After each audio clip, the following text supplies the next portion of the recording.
Om Sahana Bhavatu Sahano Bhunaktu Sahaviryam Karavavahai Tejasvinavadhitamastu ma vidvishavahai.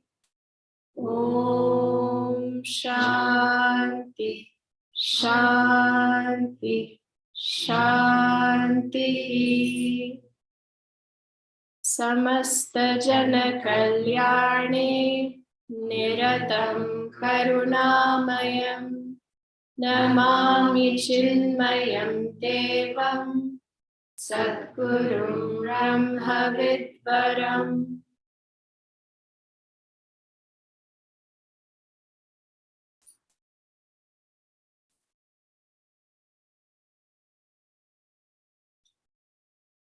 Every identity that we hold as we live in this world and we transact with other people is relative. Our identities are formed with respect to that which is also relative. So very often we define ourselves with regards to something external, right? So we define ourselves with regards to our family. So our identity is as a son or a daughter, as a parent, as a sibling. But those relationships are changing. They had a beginning and they had an end. We define ourselves with regards to our communities. We define ourselves with regards to our occupation or profession, all of which can change and does change. Our identities that are formed with regard to not the external, but to our own body, mind, etc. All those identities are also relative. And this Nirvana Shatakam is to help us move away from those relative identities and to rediscover and recognize that one absolute identity which never changes, and which also we have no reason to seek to change. Our existence in this world, in this material world, and our existence in what we know as the cycle of transmigration or samsara is often called a disease. In Sanskrit, the word is bhava roga. Roga means disease, and bhava means becoming. Because the disease that we are afflicted with, as long as we're living in this world, is we constantly want to become something. We want to be someone. We want to be recognized in some way. We want to be different. We want to be special. We don't want to be just another person on this planet of 8 billion and growing. Because then what's the point, right? We should be recognized. So that disease is not It's not an illness in the way that we understand illness, right? But it's this constant sense of lack that we feel, the sense that we're missing something, that is always pushing us to look for something that can fill that gap. And what we're reminded by our gurus and by the scriptures is we already have everything that we need. So what we then do is we just remind ourselves over and over, right? Because we need reminding.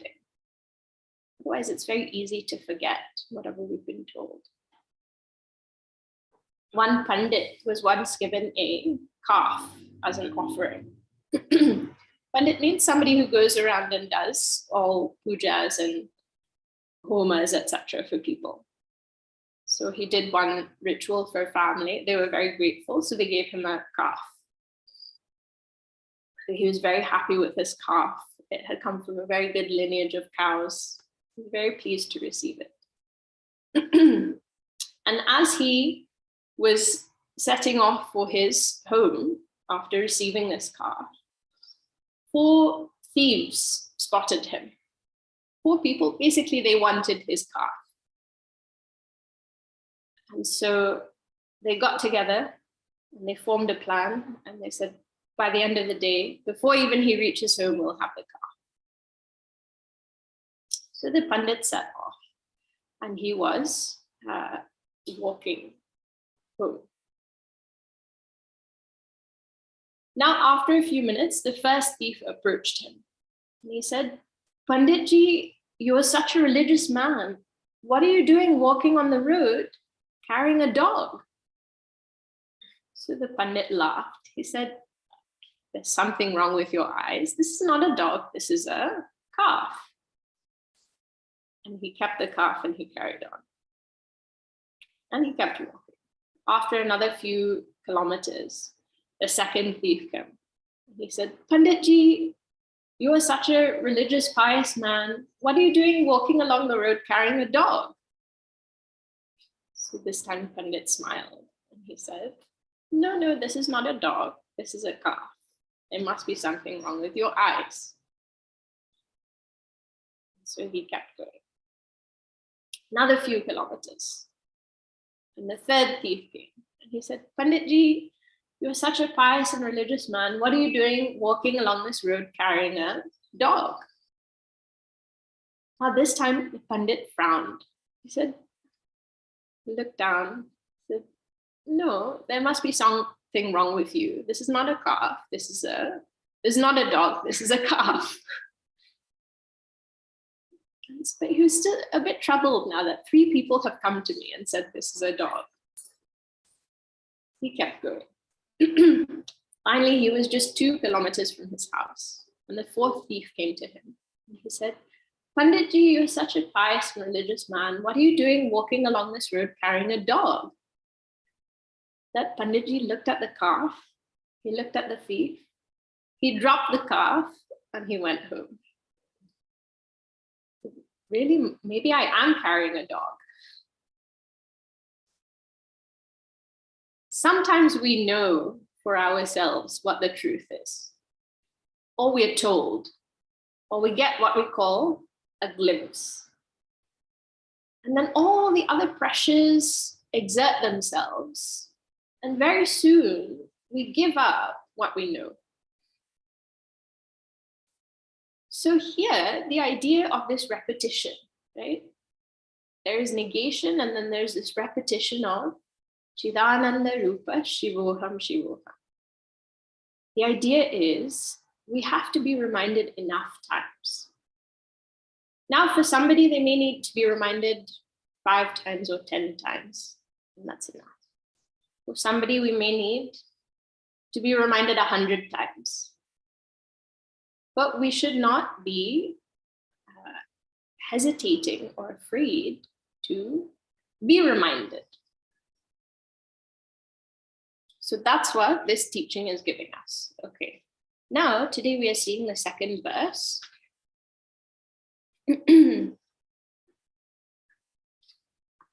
Verse number 2. You can read. together.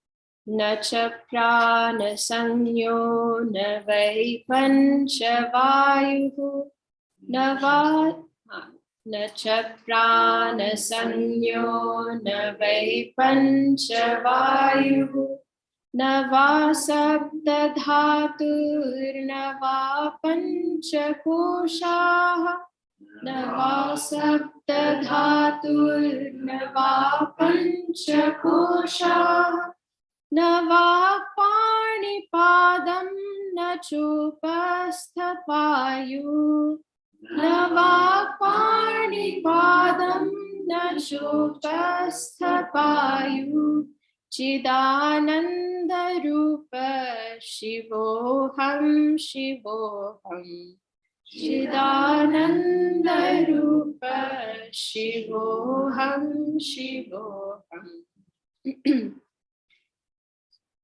He says, na cha prana sanyo na vai panchavayuhu. Now, lots of things are being negated, but the idea is that I am not any of these things. Okay? What am I not? The five-fold air that is known as prana. Prana sanyaha means that which is known as prana. What is that? Panchavayuhu. The five-fold air. So we'll see what each one is. I'm also not the sapta dhatuhu, the seven ingredients or elements. Na va pancha koshaha, nor the five sheaths. Na va panipadam, not the speech or hands or feet. Na cha upasthapayu, nor the reproductive or excretory organs. I'm not any of these. Chidananda rupaha shivoham shivoham. I am Shiva of the nature of consciousness, bliss.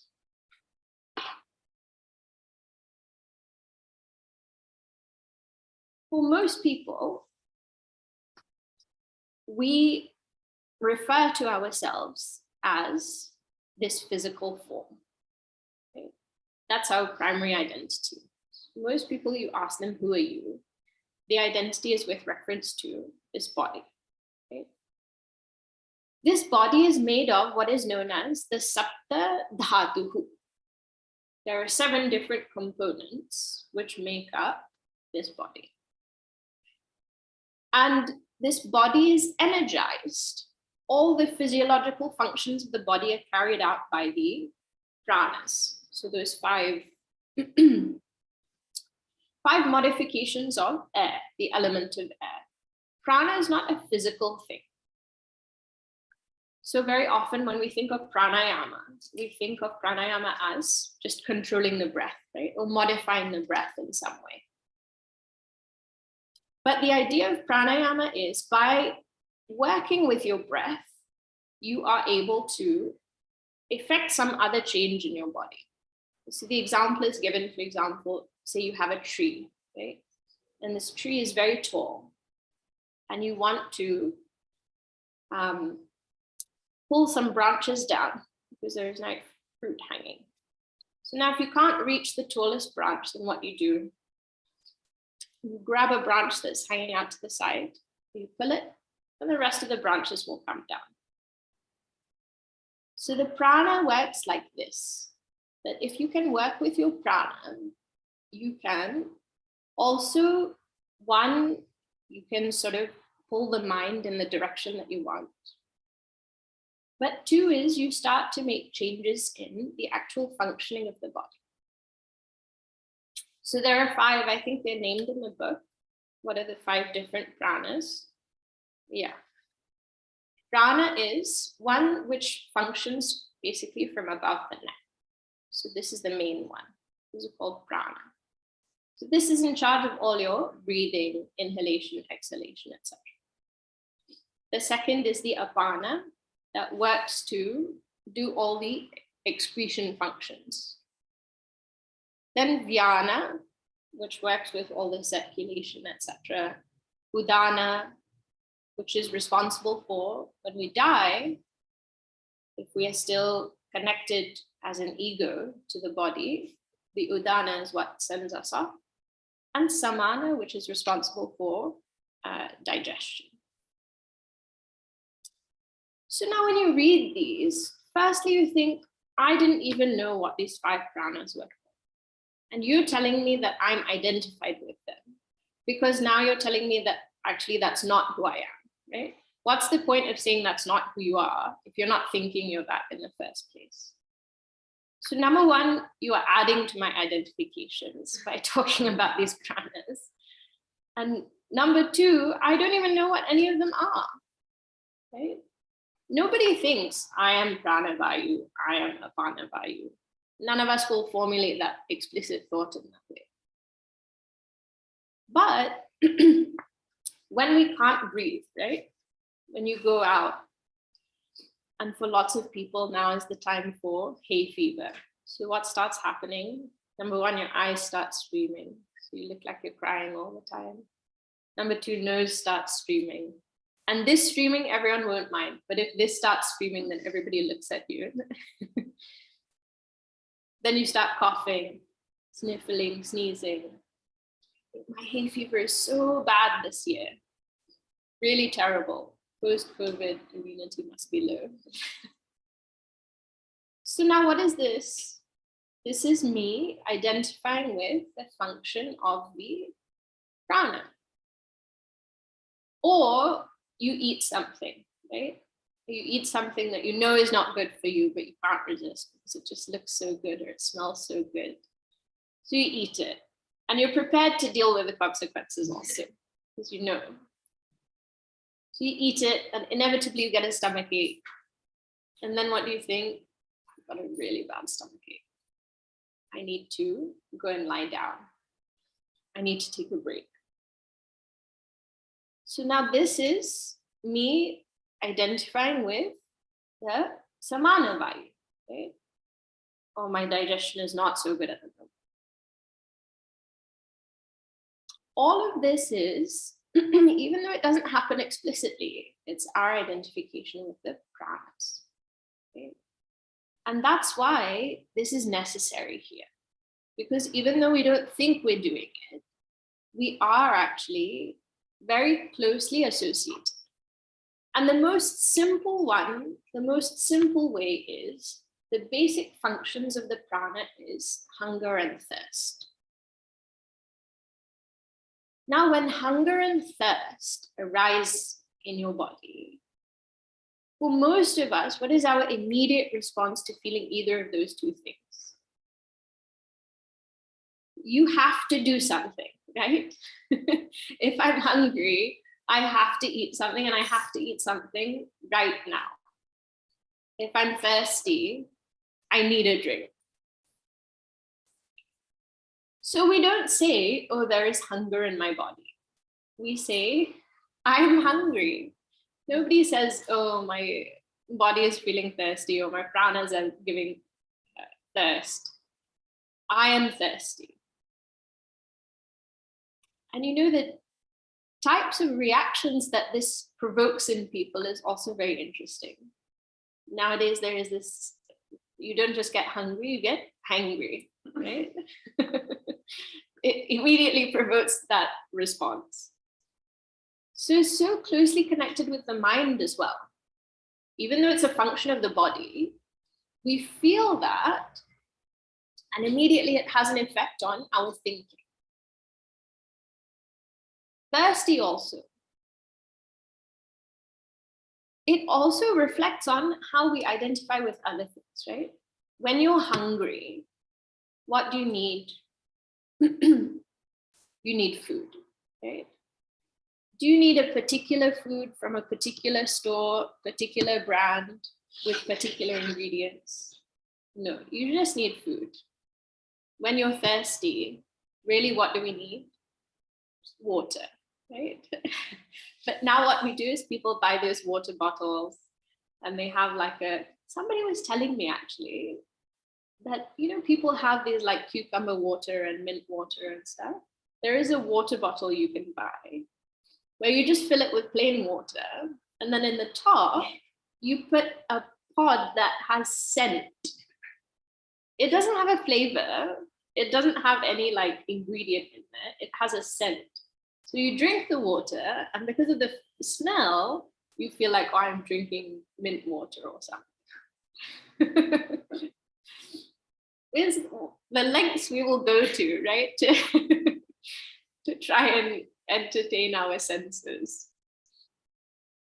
But really, I'm thirsty, I need water. So that I am thirsty is my identification with the pranas.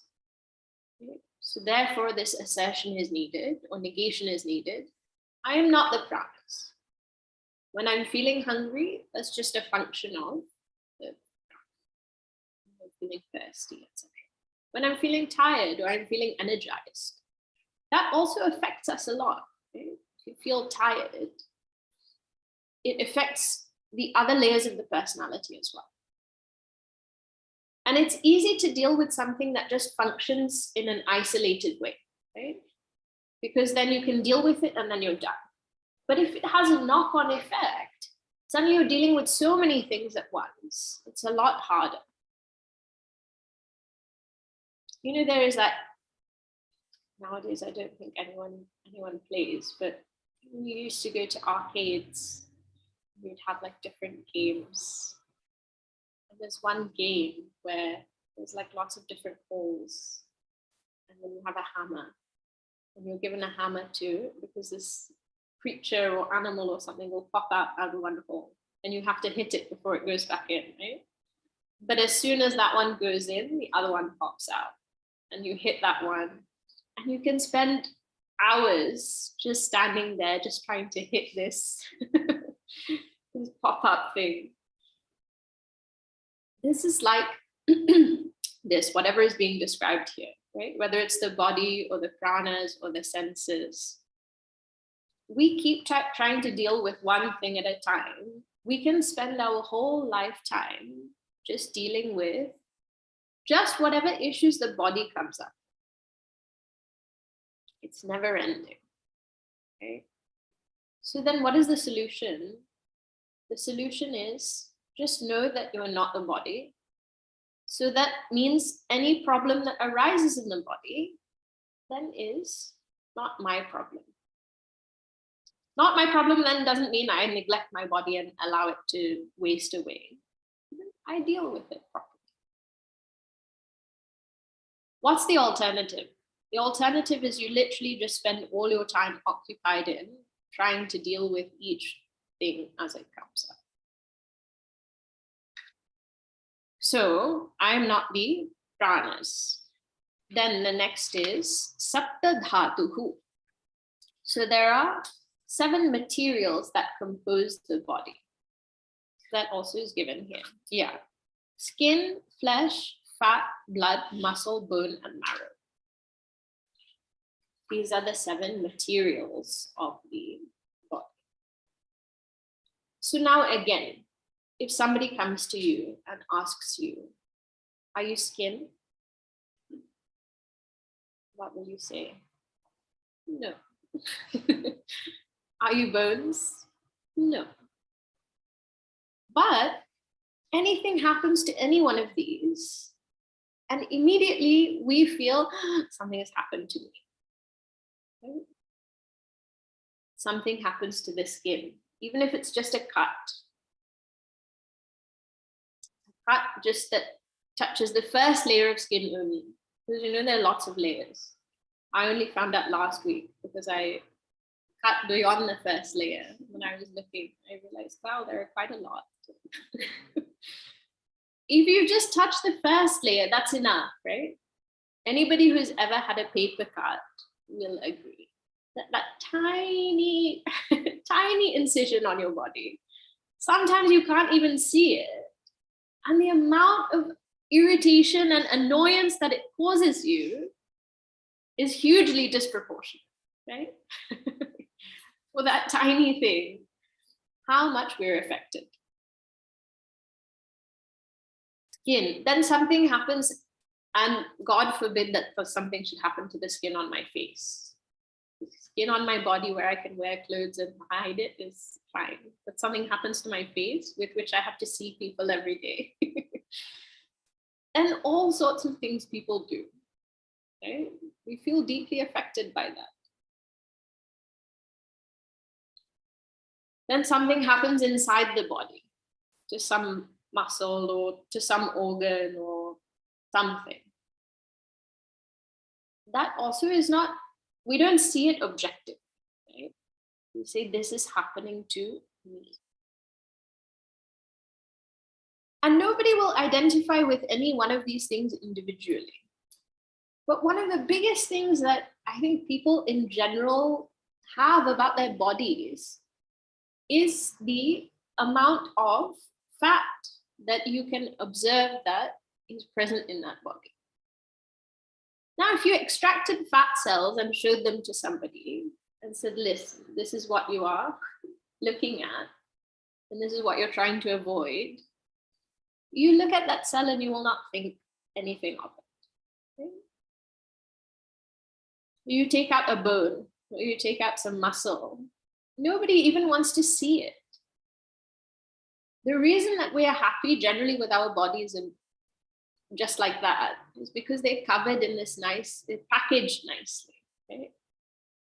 It's really just about the packaging.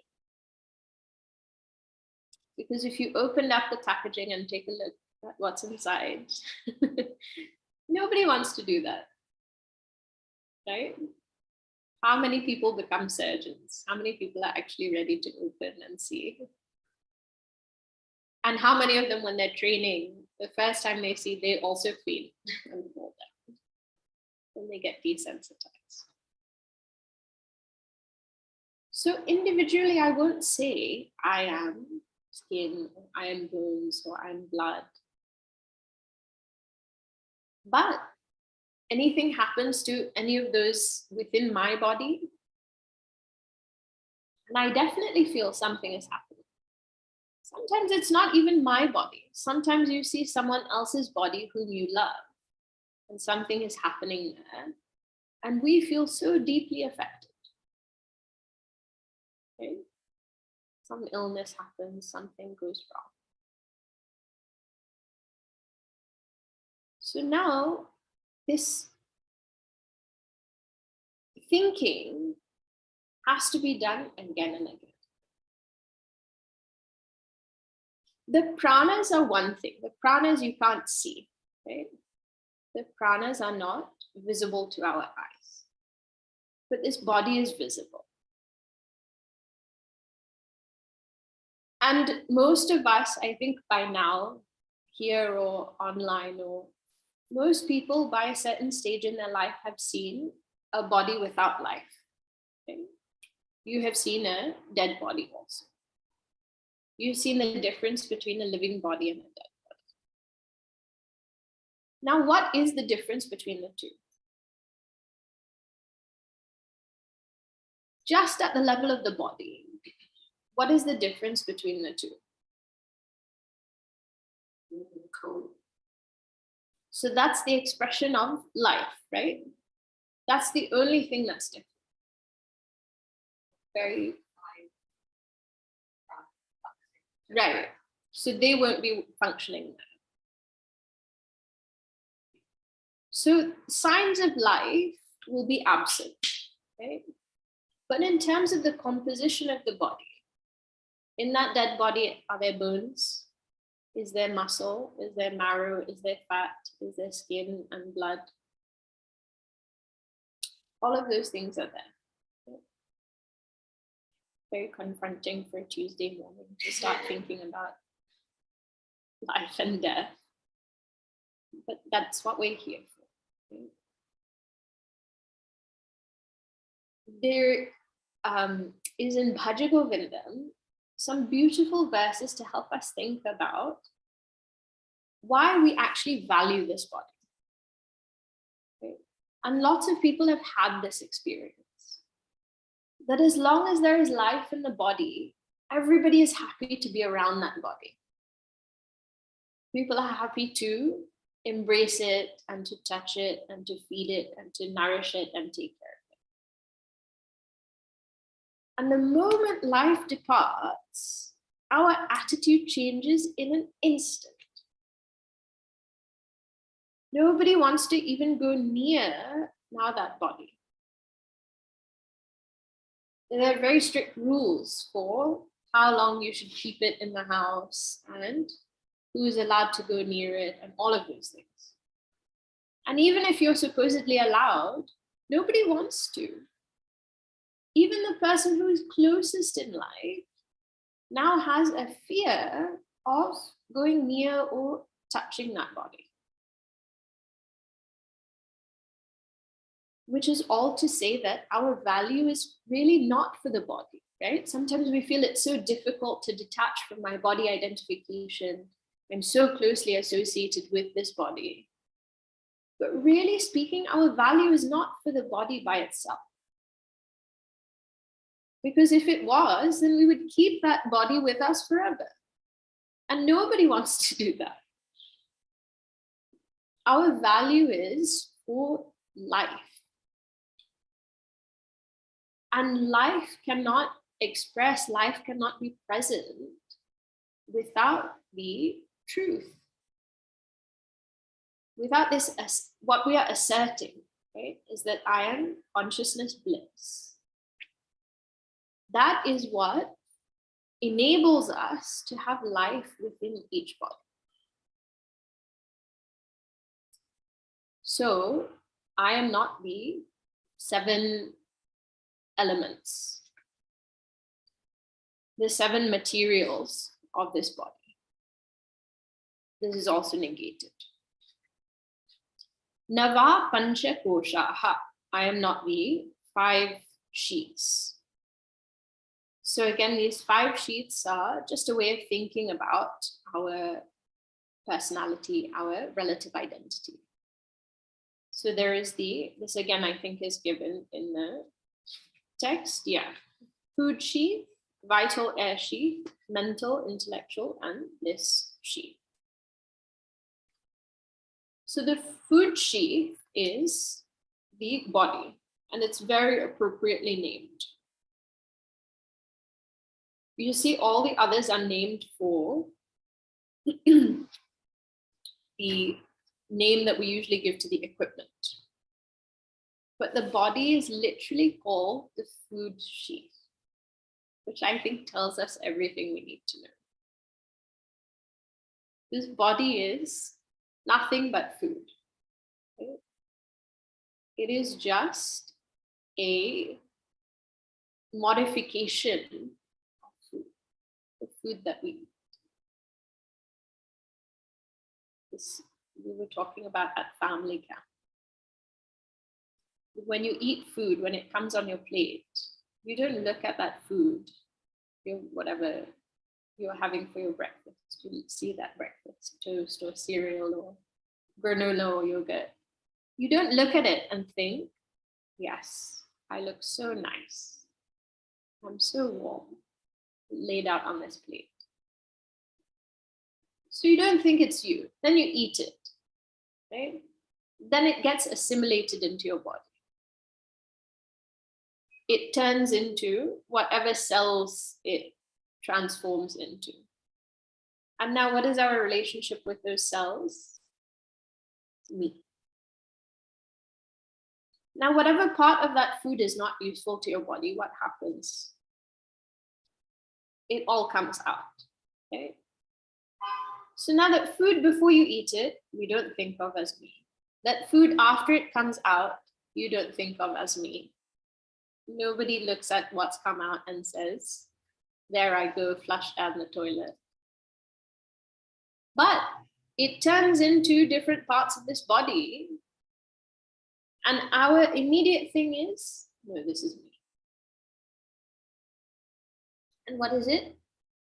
Food. Whether good food or bad food, sattvic, rajasic, tamasic food, that food has become part of our body. So now how can I think of this as me?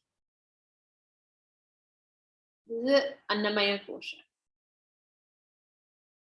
After life departs also, this body will return to food. So one. Second is pranamaya kosha, which is mentioned earlier in the verse, essentially these 5 pranas. The third is the manomaya kosha, the mental sheath. Okay? And this is essentially the mind. So mind we had discussed in the first verse.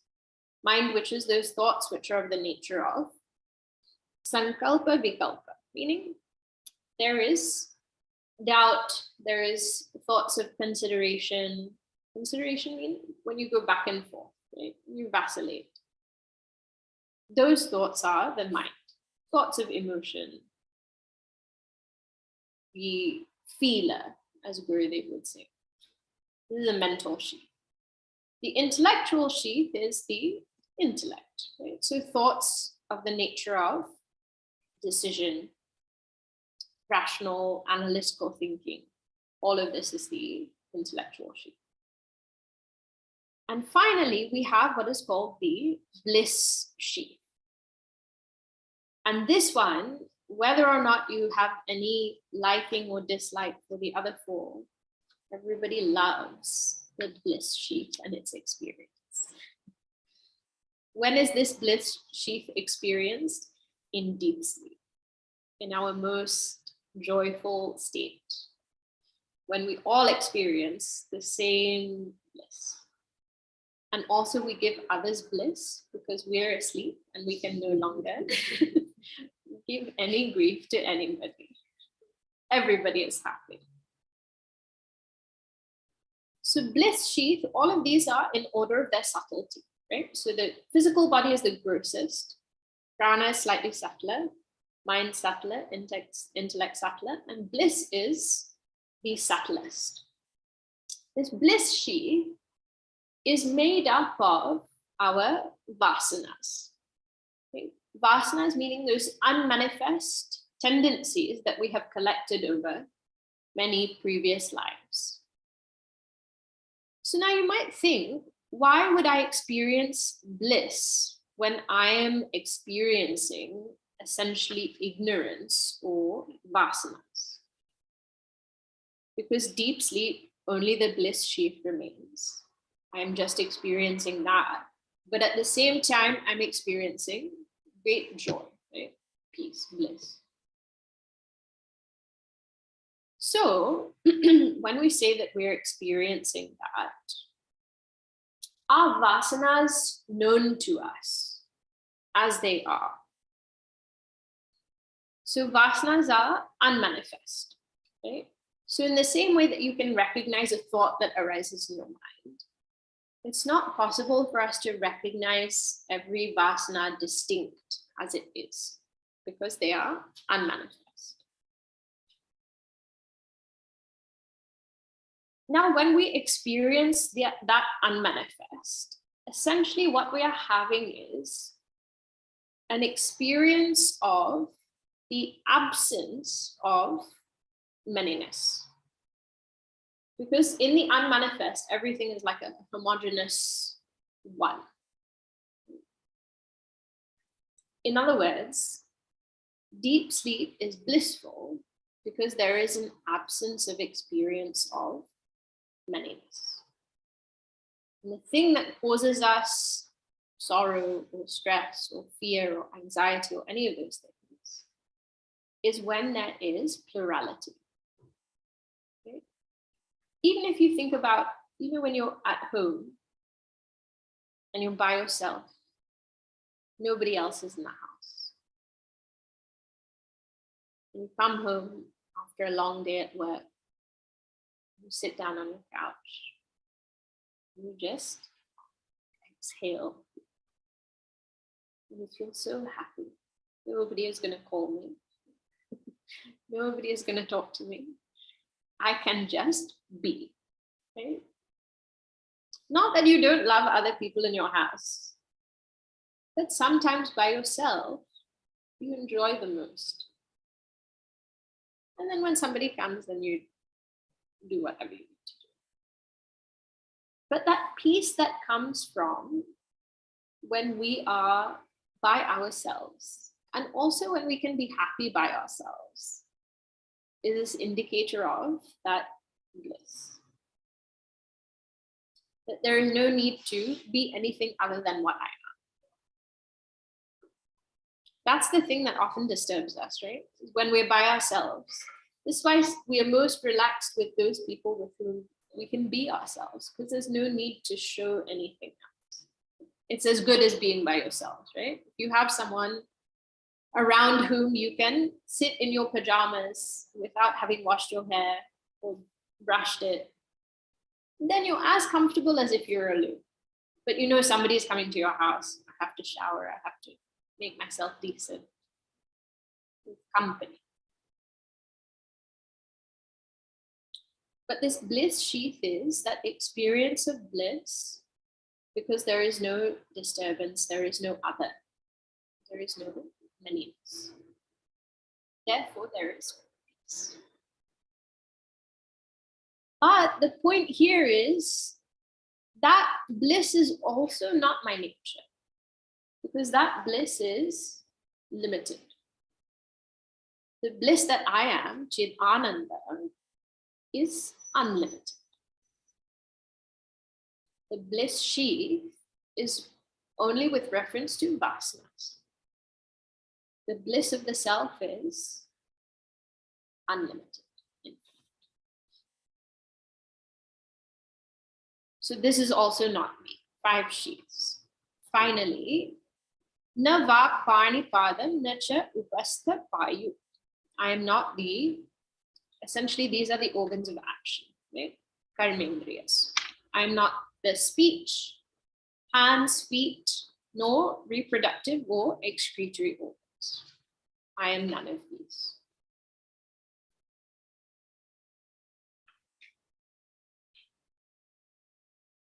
This again, so same thing you will see with everyone, right?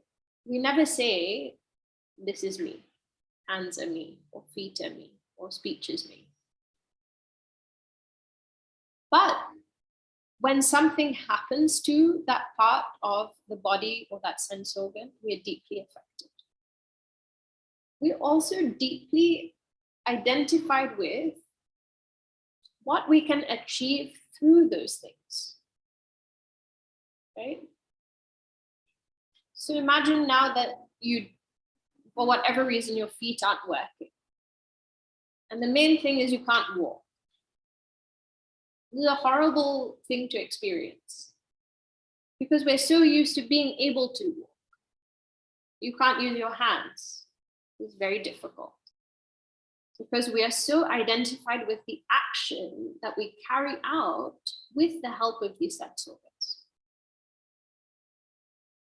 So the sense organ itself, but also the activity, is so much a part of me and who I am. Okay? Imagine you had no capacity for any work. You couldn't walk, you couldn't speak, you couldn't use your hands. How would you think of yourself? Would the way that you think of yourself be different than how you think of yourself now? Or would it be exactly the same? For most people, it would be different. It would be very different.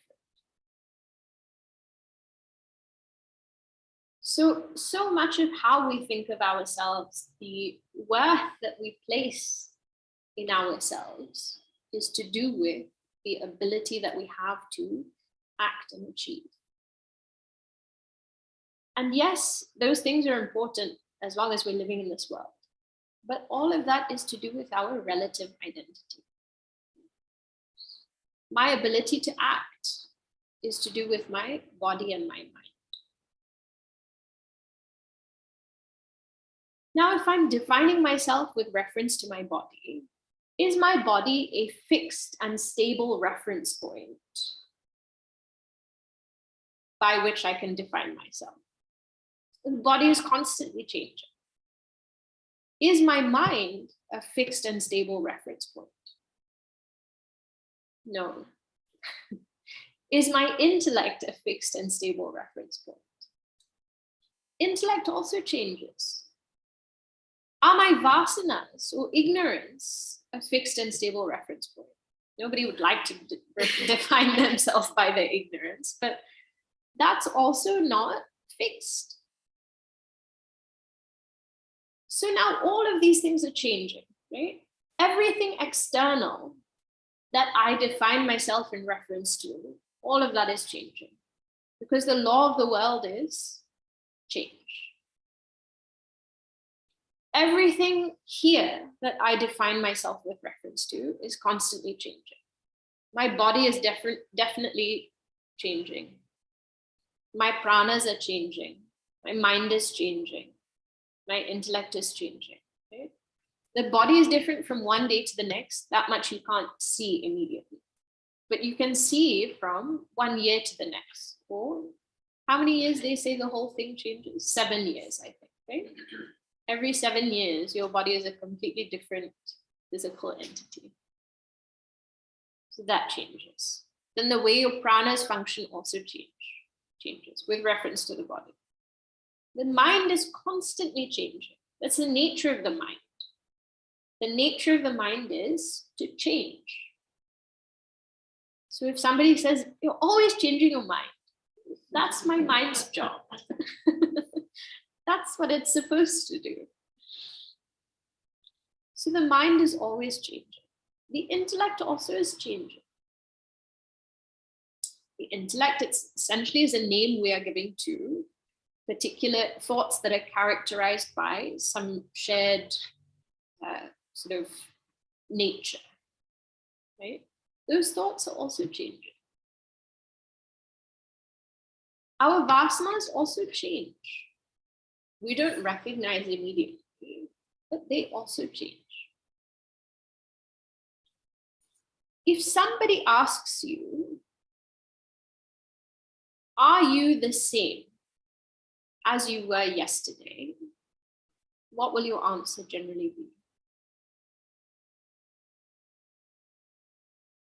So you will say no, because we've just gone through all these things. But otherwise, most people would say, yeah, I'm the same person. Are you the same person? Mostly would say, yes, I'm the same person, right? You may say, no, I've changed as a person. I've grown and I've gone through lots of things. But are you the same person? Yes. You don't say a different person was born 40 years ago and now a different person is existing here, right? We still say that I was born, I went to school, I went to university, I got a job, I got a house.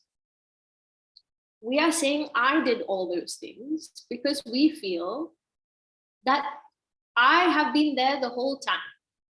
Okay? I'm the same person. But if our body is changing and our pranas are changing and our mind and intellect and vasanas, everything is changing, why are we saying that I'm the same?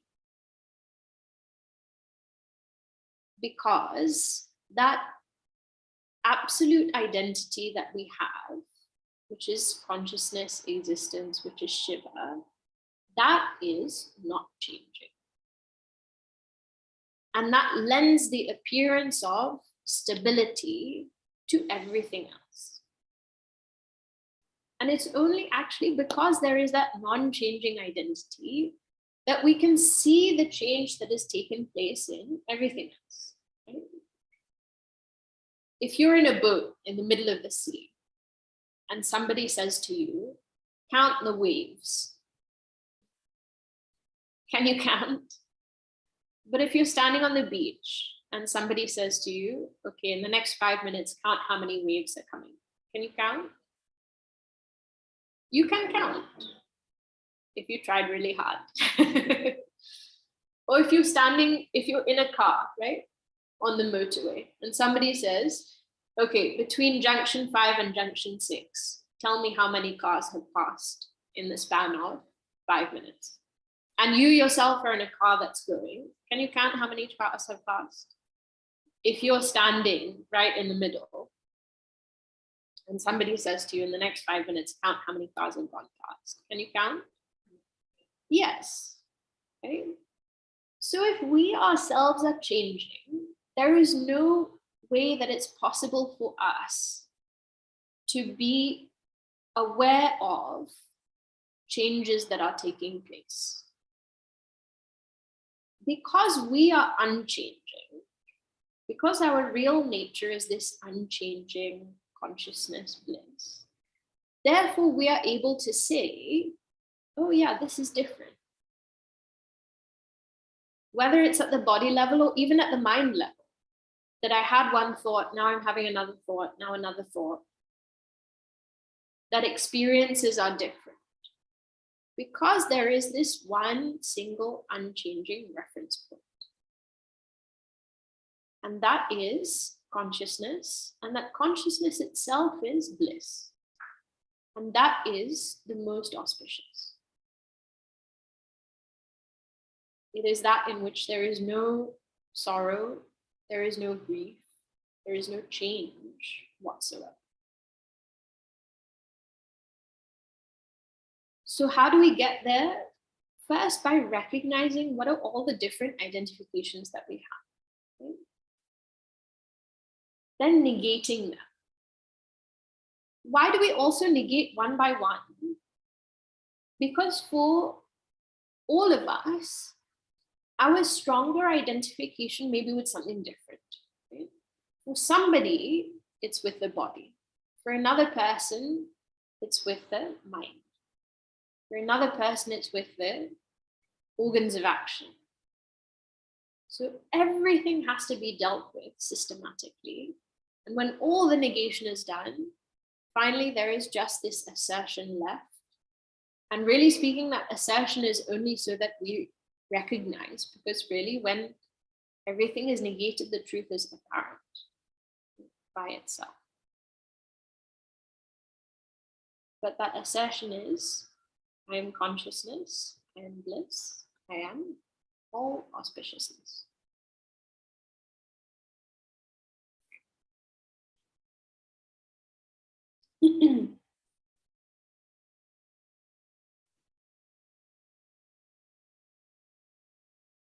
Om Purnamada Purnamidam Purnat Purnamudachyate Purnasya Purnamadaya Purnameva Vashishyate.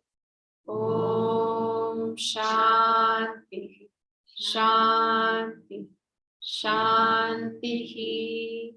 Harihi Om Shri Gurubhyo Namaha.